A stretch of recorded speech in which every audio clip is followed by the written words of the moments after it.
दिति के वंश में। मैंने इनके वंश के बारे में आपको कल बताया था। दिति के कितने पुत्र हुए? तो उनके 2 पुत्र हुए, हिरण्याक्ष और हिरण्यकश्यप। हिरण्याक्ष का वध भगवान ने वराह अवतार में किया।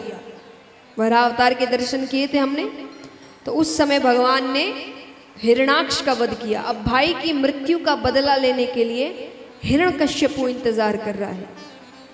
उनका विवाह कयाधु नामक कन्या से हुआ, जिनसे उनको पुत्र हुआ प्रहलाद। छोटा सा बालक, उसको बचपन से सिखाया गया, भगवान यानी तुम्हारे पिता राजा हिरण्यकश्यप।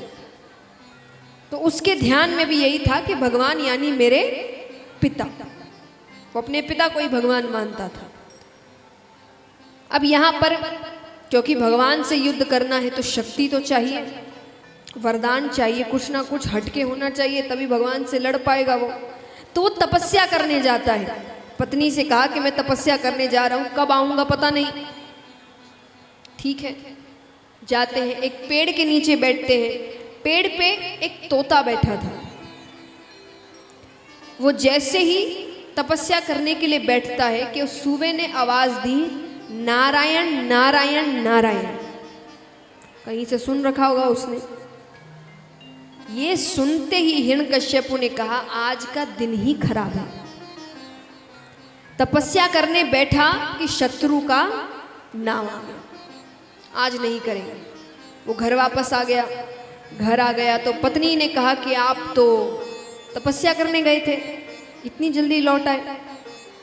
उसने कहा मैं गया तो था, पेड़ के नीचे बैठा था, पेड़ पे एक सूवा यानी तोता बैठा था। उसने कहा नारायण नारायण नारायण, इसीलिए मैं लौट आया। अब अच्छा ये बात है कि उन्होंने कभी भी इतने प्रेम से भगवान का नाम लिया नहीं। वो हमेशा कहते थे शत्रु शत्रु मेरा दुश्मन। पहली बार उसने नारायण नारायण नारायण। अब पत्नी सोचे कि मैं इनके मुख से 108 नाम निकलवा लूं तो एक माला हो गई। जिसने जिंदगी में कभी भगवान का नाम तक ढंग से नहीं लिया वो एक माला कर ले, बहुत बड़ी बात है। वो कहे सोचे मैं क्या करूं। तो हर थोड़ी देर में आए और आकर पूछे प्रभु आजकल कुछ याद नहीं रहता, आप तो तपस्या करने गए थे, वापस कैसे लौट आए? अरे वो कहे मैंने बताया ना, मैं गया था, पेड़ पर एक तोता बैठा था, उसने कहा नारायण नारायण नारायण 6 बार। पूरे दिन में ऐसे ही करते करते करते करते करते 105 नाम कहलवा लेती है वो पूरे दिन में। अब बचे कितने? और अब उसको डर लग रहा है क्योंकि इतने बार वो नाम ले चुके हैं कि अब उसको लग रहा है कि पता नहीं मुझे कितनी तेज डांट पड़ने वाली है। तो वो दूध का गिलास लेकर आती है, कोने में रख के दूर दरवाजे पे जाकर खड़ी हो गई। स्वामी सच्ची में ये बच्चों ने इतना परेशान कर दिया है कि आजकल दिमाग में कोई बात ठहरती नहीं है। आखिरी बार पूछती हूँ, आप तो तपस्या करने गए थे, वापस कैसे लो? अब वो जोर से क्रोध में आकर कहता है मैंने कहा ना, मैं गया, पेड़ पर एक सूबा बैठा था, उसने कहा नारायण नारायण नारायण।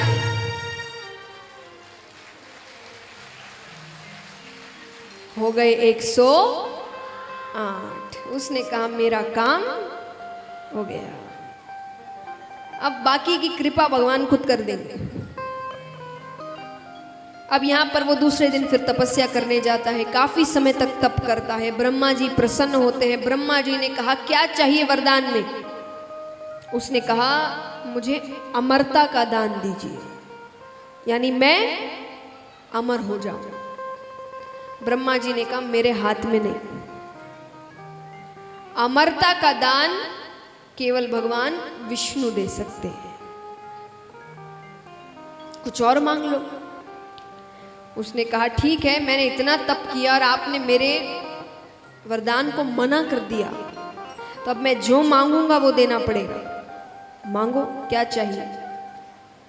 तो वो कहता है 12 महीने होते हैं, किसी महीने में ना मरूं, ना दिन में मरूं ना रात में मरूं, ना घर के अंदर मरूं, ना घर के बाहर मरूं, ना अस्त्र से मरूं, ना शस्त्र से मरूं, ना नर से मरूं, ना पशु से मरूं, ब्रह्मा की बनाई हुई सृष्टि में किसी से भी ना मरूं। ब्रह्मा जी ने कहा तथास्तु। अब देखा जाए तो ये अमरता का ही वरदान है। जब कोई समय, कोई व्यक्ति कुछ भी उसे नहीं मार सकता तो वो मरेगा कैसे? अब उसे लग रहा है कि मुझसे शक्तिशाली कोई नहीं। घर वापस आ गया। यहाँ पर प्रहलाद जी एक दिन खेलते खेलते राजमहल से बाहर चले गए तो उनको एक कुमारिन का घर मिलता है। कुमारिन रो रही थी। प्रहलाद जी ने पूछा क्या हुआ है? उसने कहा मैंने बिल्ली के 2 बच्चे पाले थे। अब मुझे पता नहीं वो कब इस मिट्टी के पात्र में जाकर बैठ गए और मैंने इसको आग पे चढ़ा दिया और वो जल गए हैं। तो मैं भगवान से प्रार्थना कर रही हूं कि उनको जीवन दान दे। प्रहलाद जी कहते इसमें इतने रोने की क्या बात है? मुझसे कह दो, मैं भगवान से कह आता हूं। उसने कहा राजकुमार आप भगवान को जानते हैं? अरे जानता हूं, मैं उनके साथ रहता हूं, मेरे पिता तो भगवान है। कुमारिन कहती है वो कोई भगवान नहीं, अपने आप को भगवान कह लेने से कोई भगवान नहीं बन जाता।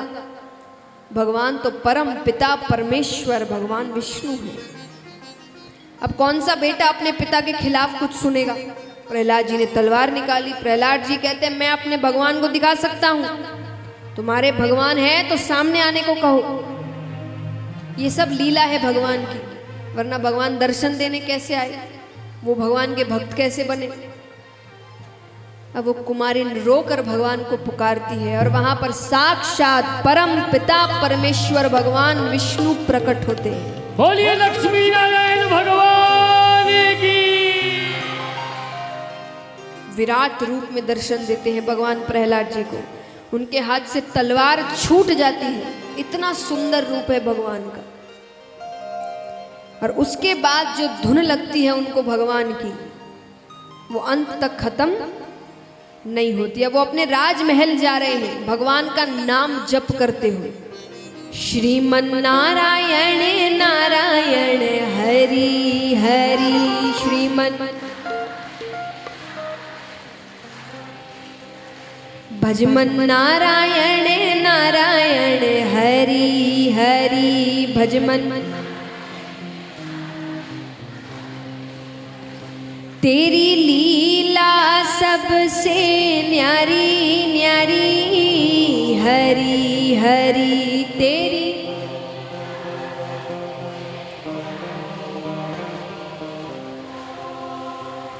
तेरी महिमा प्रभु है प्यारी प्यारी हरि हरि तेरी। अब यहाँ पर राजमहल के अंदर प्रवेश करते हैं वो ये नाम जप करते हुए। हिरण्यकश्यपु तक आवाज जाती है, वो कहे कौन है जो मेरे राज्य में मेरे ही शत्रु का नाम ले रहा है?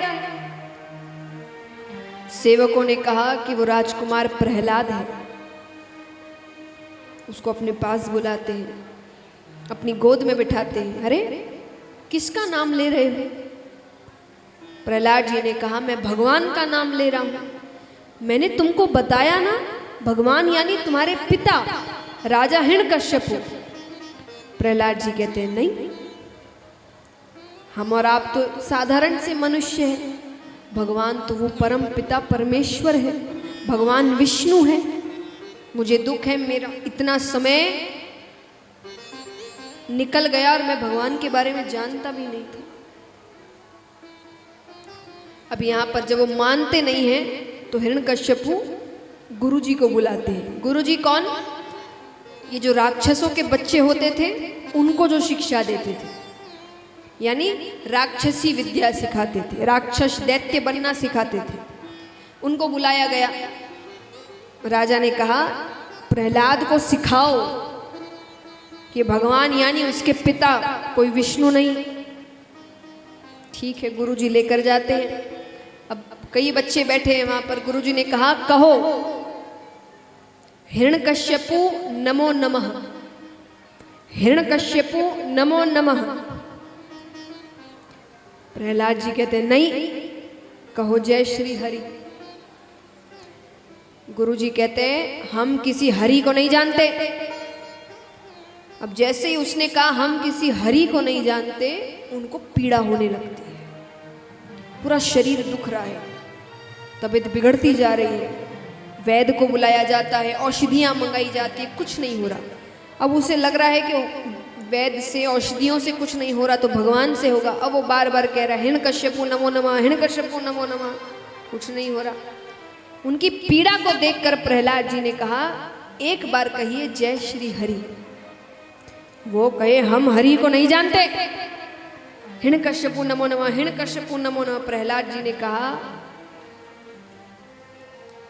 मैं कह रहा हूं ना, एक बार कहकर तो देखो, अगर पीड़ा खत्म नहीं हुई तो जीवन में कभी ये नाम मत लेना। अब जब बीमार हो ना, कोई कुछ भी ला कर दे दे कि इससे ठीक हो जाओगे, व्यक्ति ले लेता है। उन्हें लगा कि एक बार नाम लेकर देखते हैं, तो वो कहने लगता है जय श्री हरि, जय श्री हरि, जय श्री हरि, जय श्री। अब जैसे जैसे कहे वैसे वैसे उसकी पीड़ा खत्म होती जा रही है। जय श्री हरि, जय श्री हरि, जय श्री हरि। बिल्कुल ठीक हो गया। अब इतना प्रसन्न हुआ वो, प्रहलाद जी से कहता है कि हमें और बताओ, और क्या नाम ले, तुम्हारे भगवान के और कितने नाम हैं, वो कैसे हैं, वो क्या करते हैं, उनके रूप के बारे में बताओ, उनके स्वभाव के बारे में बताओ। तो जहां पर गुरु जी को शिक्षा देनी चाहिए थी, वहां प्रहलाद जी शिक्षा दे रहे हैं। प्रहलाद जी भगवान के बारे में बता रहे हैं। अब यहाँ पर हिरण्यकश्यपु अपने सेवकों को भेजते हैं कि जाकर देखो गुरुकुल में क्या हो रहा है, प्रहलाद सीख रहा है कि नहीं सीख रहा है। सेवकों ने आकर कहा प्रभु वहां तो भजन कीर्तन चल रहे हैं। प्रहलाद जी ने सबको बदल दिया। राजा ने कहा मुझे ऐसा बेटा ही नहीं चाहिए जो मेरा ही नाम खराब करने पर तुला है। उसको ऊंचे पहाड़ से नीचे फेंक दो, नदी में फेंक देते हैं, कुछ नहीं हुआ। जलाकर मारने की कोशिश की जाती है, कुछ नहीं हुआ। खौलते हुए गरम तेल में डाला जाता है, कुछ नहीं हुआ। क्यों? जाको राखे साइया मार सके न कोई। जिसके सर पर भगवान का हाथ है उसका कोई क्या बिगाड़ सकता है। हर तरीके से कोशिश की जा रही है। प्रहलाद जी को सब पता है, कभी जहर दिया जा रहा है, कभी आग लगाई जा रही है, कभी कैसे मारा जा रहा है। प्रहलाद जी अपने पिता से एक ही बात कहते हैं, क्या? प्रहलाद जी कहते हैं कि जब तक वो नहीं चाहता कुछ नहीं होता। अब यहाँ पर हिरण्यकश्यपु इतने क्रोध में आ गए कि वो बीच सभा में दरबार में लेकर आते हैं उसे। उन्होंने कहा अब मुझे किसी और पे भरोसा नहीं, मैं तुझे अपने हाथों से मारूंगा। अंतिम बार पूछ रहा हूं, बता दे भगवान कौन है, शायद बच जाए। प्रहलाद जी कहते हैं श्री हरि, केवल श्री हरि। तलवार निकालते हैं, मारने लगते हैं कि बीच में माता कयाधु आ जाती है, उन्हें लग जाती है, उनकी मृत्यु हो जाती है। राजा ने कहा आज तुम्हारे कारण तुम्हारी माता की मृत्यु हो गई। प्रहलाद जी कहते हैं मृत्यु नहीं हुई, माता तो श्री हरि की हो गई। मुझे भी यहां नहीं रहना, मुझे भी श्री हरि के पास जाना है। इस दुनिया में कुछ नहीं रखा। ये रोने की बात नहीं है, ये तो और भगवान को मनाने की बात है। अब प्रहलाद जी हिरण्यकश्यपु के सामने भगवान का नाम जप कर रहे हैं। यहाँ राजा कहते हैं कि बंद करो मेरे शत्रु का गुणगान। हरि हरि हरि, कहाँ है तेरा हरि? प्रहलाद जी कहते वो हर जगह है, वो आप में है, वो मुझ में है, वो जीव में है, निर्जीव में है।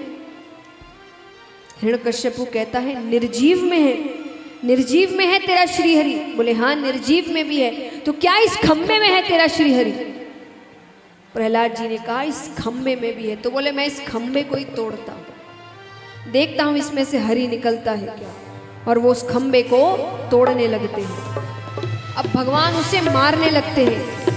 तो मारने से पहले भगवान ने कहा कि तेरे मन में कोई शंका ना हो कि मैंने तो ब्रह्मा से वरदान मांगा था, तो मैं तुझे बता दूं कि मैं ब्रह्मा के दिए हुए वरदान के दायरे में रहकर तुझे मार रहा हूं।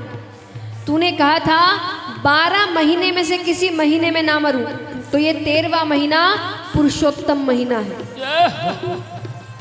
तूने कहा था ना घर के अंदर मरूं ना घर के बाहर मरूं, तो मैं चौखट पे बैठकर तुझे मार रहा हूं। तूने कहा था ना दिन में मरूं ना रात में मरूं, तो मैं शाम के समय तुझे मार रहा हूं। तूने कहा था ना नर से मरूं ना पशु से मरूं, तो ना तो मैं नर हूं ना मैं पशु हूं।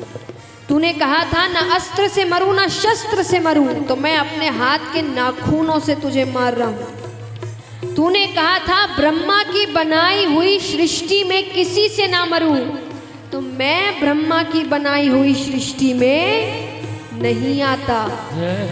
और भगवान अपने हाथ के नाखूनों से चीरते हुए उसे मारते।